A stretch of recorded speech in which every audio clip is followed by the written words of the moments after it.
in holding scientific research and discovery in respect, as we should, we must also be alert to the equal and opposite danger that public policy should itself become the captive of a scientific, technological elite. We've signed a climate convention on the importance of economic instruments and free markets. Were included in this mammoth Agenda 21 document and the Rio Declaration. Let me be clear on one fundamental point. The United States fully intends to be the world's preeminent leader in protecting the global environment. Coming up, Technocracy News.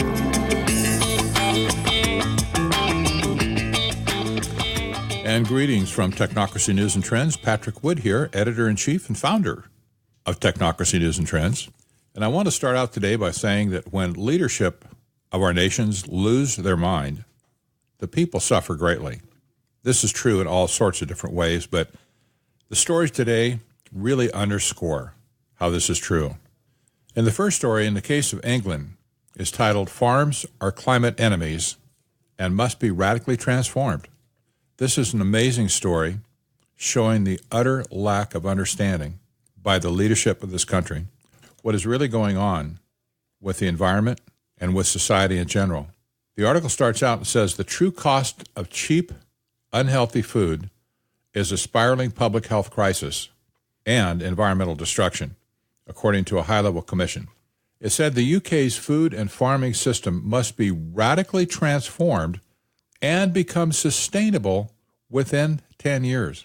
The Commission's report, which was welcomed by the Environment Secretary, Michael Gove, concluded that farmers must be enabled to shift from intensive farming to more organic and wildlife-friendly production, raising livestock on grass and growing more nuts and pulses, that's beans and lentils. It also said a national nature service should be created to give opportunities for young people to work in the countryside and, for example, tackle the climate crisis by planting trees or restoring peatlands. The report said, "Our own health and the health of the land are inextricably intertwined, but in the last 70 years, this relationship has been broken." It continues, "Time is running out. The actions that we take in the next 10 years are critical to recover and regenerate nature and to restore health and well-being to both people and planet," says the Commission. The Commission said most farmers thought they could make big changes in 5 to 10 years if they got the right backing. "Farmers are extraordinarily adaptable," said Sue Pritchard, director of the RSA Commission and an organic farmer in Wales. "We have to live with change every single day of our lives. We're really keen that farmers feel that they're in the driver's seat and that they can be a force of change. At the moment, a lot of farmers feel beleaguered and that they have become the bad guys.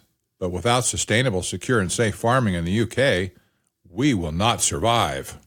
So the bottom line of this whole train of thought is that food is too cheap because farming is too intensive. In other words, the level of crop production is too high, resulting in cheap food, which is destroying the environment. The answer? Let's have expensive food. Let's raise the price of food by making it more difficult for intensive farming to take place. This is absolutely anti-human and insane. And yet, it will cause millions of dollars to be invested in schemes that have no payback whatsoever and that indeed will be counterproductive to the objective of feeding their own country. Now, this ideology is spreading around the world. It's not just the United Kingdom, but this is a good example of the outcome of sustainable development dogma. This thing has gone crazy. These people are not thinking straight. The second story is almost as head-scratching as the first. San Diego, which claims to be a global city and one of the most progressive cities on the planet, the city council in San Diego has ruled that guns must be locked up and stowed away at home. That is, your home, all across the city. They figure this will cut down on the number of accidental shootings, of which is almost minuscule anyway, but that's their excuse. We know that all of California is rabidly anti-gun, but in this case, San Diego has completely ignored the Constitution of the United States and the Second Amendment. You can own a gun, but you can't effectively use it because we want you to have it locked up and stowed away at home so that it can't be accidentally accessed and discharged. Well, when a burglar breaks into somebody's home, the homeowner will have to ask him to wait while he retrieves his stowed away and locked firearm. So I'll be right back, sir. If you can just hold off on robbing my house for another 5 minutes, I'll go and retrieve my gun. San Diego is joined by other cities that have done the same thing, namely Seattle, which is definitely one of the most progressive cities in the world, and New York, which is beyond progressive. New York is now postmodern and post-progressive. They've completely lost it. Surprisingly, Los Angeles hasn't passed such an ordinance yet, but they probably will. So criminals, rejoice. One safe zone for you to go to is San Diego. At least you'll have an advantage by having a head start on pulling your gun on a homeowner that was conned into storing his gun somewhere else in the house where he can't really get his hands on it. The article states, the San Diego City Council Monday tentatively approved an ordinance that would require gun owners to store guns in a locked container or disable them with the trigger lock when not in use or being worn on their person. City Attorney Mara Elliott proposed the ordinance last month with the intention of reducing accidental shootings, children's access to guns, and suicides. According to Elliott, 46% of gun owners in the U.S. who have children do not secure their guns, and 73% of youngsters aged 9 and under know where their parents keep their guns. Since 2002, the state has mandated that all guns sold in California have an accompanying trigger lock approved by the State Department of Justice Bureau of Firearms. Elliott said the ordinance is a common-sense approach to building on current state requirements. Well, the state indeed is cracking down on guns and gun ownership. It just became a requirement that all purchases of ammunition must be accompanied by a background check. So you can't just walk into a store and say, I'll take a box of .22 caliber cartridges. They'll say, well, you have to wait for a background check. But no problem, you can own a gun, but you have no rights to have easy access to it anymore. The last story today is absolutely incredulous. I hate to pick on California, but because I was born and raised in California, I suppose I have the right to pick on it. I don't live there now, by the way. I left several years ago. Most of my friends that remain there are trying to get out right now. Somehow. It's not easy to leave your lifelong home and move to another state. And there's no guarantee that any other state will not become like California the way things are going across the country. An article has been released by The Atlantic, an extremely liberal, progressive publication that has completely bought into the climate change mantra. Their headline says, California's wildfires are 500% larger due to climate change. 500% larger due to climate change. Let that sink in.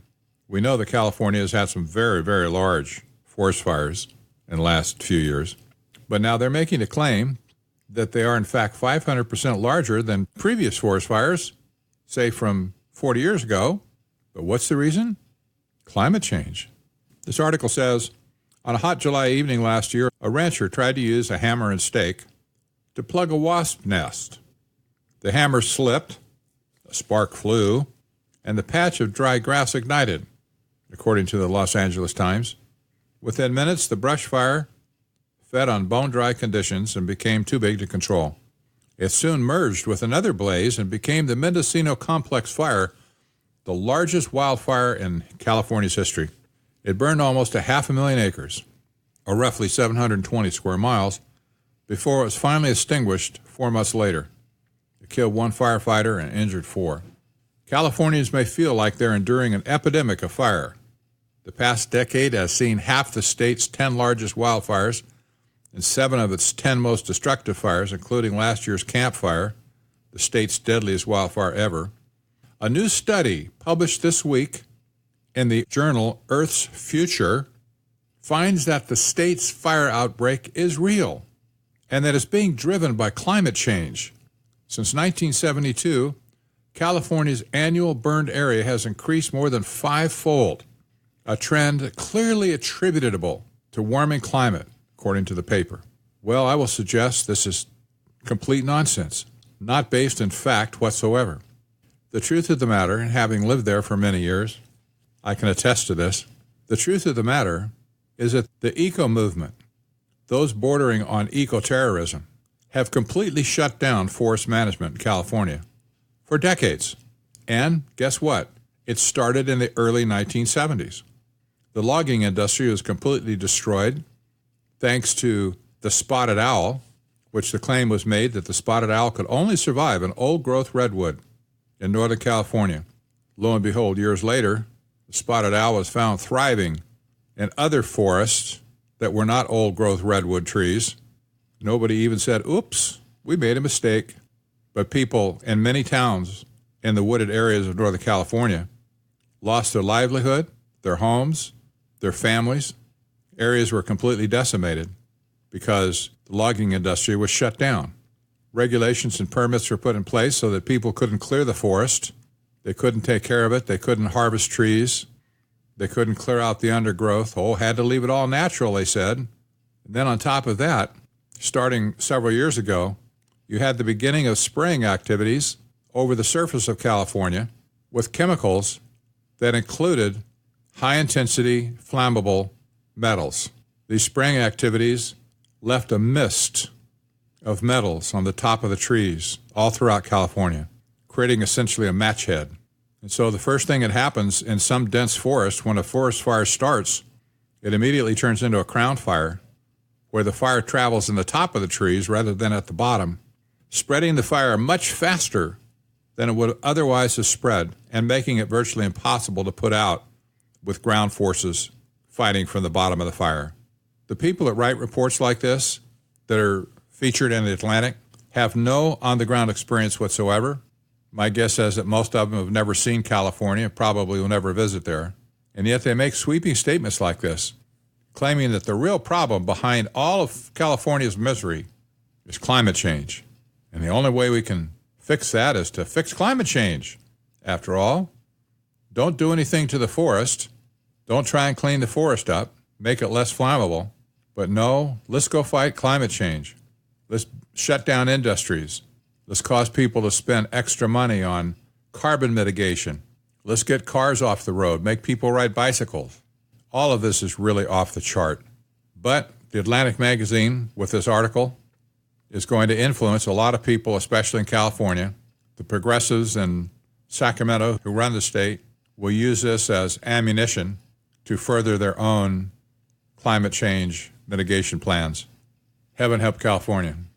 It was a lovely state, probably one of the most beautiful areas in the entire United States for many years. And it still is physically beautiful in many areas that aren't burned anyway. But the insanity of leadership has led to absolute corruption of the state. People routinely ask me, what can we do to push back against stuff like this? Or is there any way to push back on stuff like this? And I say, yes, there is. But it requires people like you and me to stand up and say, no, this is crazy. This is wrong. This completely ignores the clear facts of history and the clear facts of science. And unless we stand up and say, no, who will? Somebody has to challenge these people. The battle starts in the mind, nowhere else. And all of the propaganda that's coming out on global warming, agriculture, forest fires, city congestion, smart cities, all of this propaganda that's coming out needs to be challenged intellectually before it's challenged any other way.